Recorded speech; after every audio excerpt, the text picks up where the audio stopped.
ไปละมาสบายดีพี่น้องทุกคน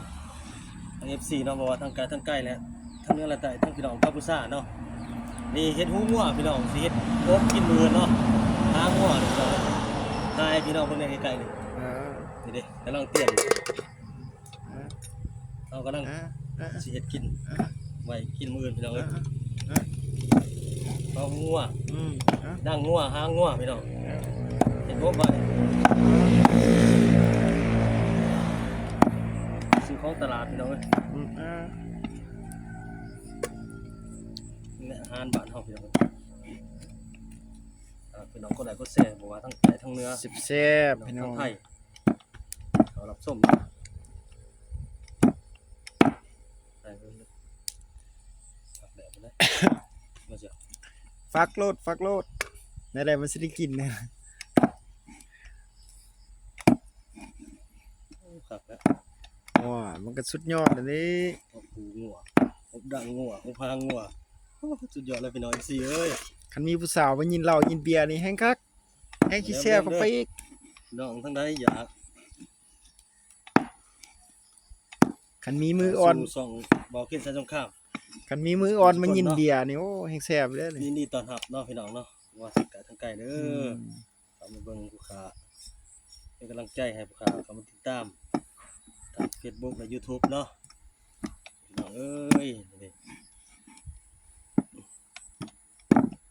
หางงัวพี่น้อง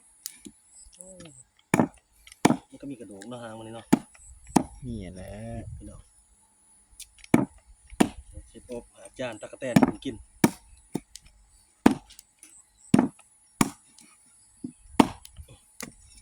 พี่น้องนี่พี่น้องเบิ่งเลยเอาสิอบสินี่นะ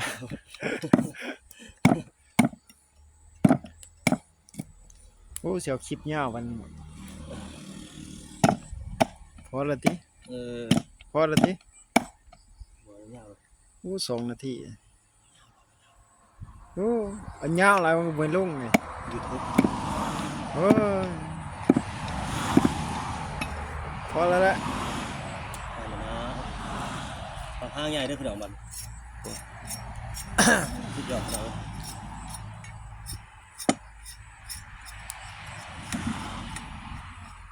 ห้างใหญ่พี่น้องห้างงัวเซตอบไก่แซ่บพี่น้อง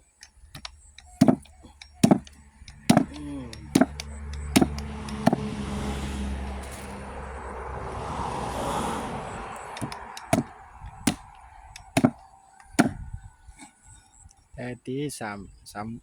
นาทีเนาะพอแล้วนะ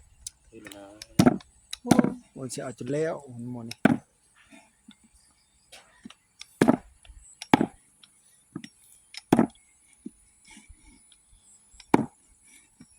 โอ้มีสีมันนะพี่น้องหางมันนี่มีสีนะพี่น้องฝากไว้อยากเข้าแล้วนี่เห็นน้ำลายเหี่ยเลยนี่เป็นชิ้นงัวน้ำลายเหี่ยวะว่าคักแท้กับตับหวานเลย บ้านงัวมาพี่น้องเอ้ย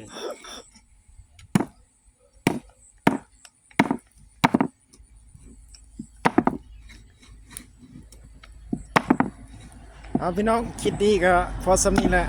กดไลค์กดแชร์กด Subscribe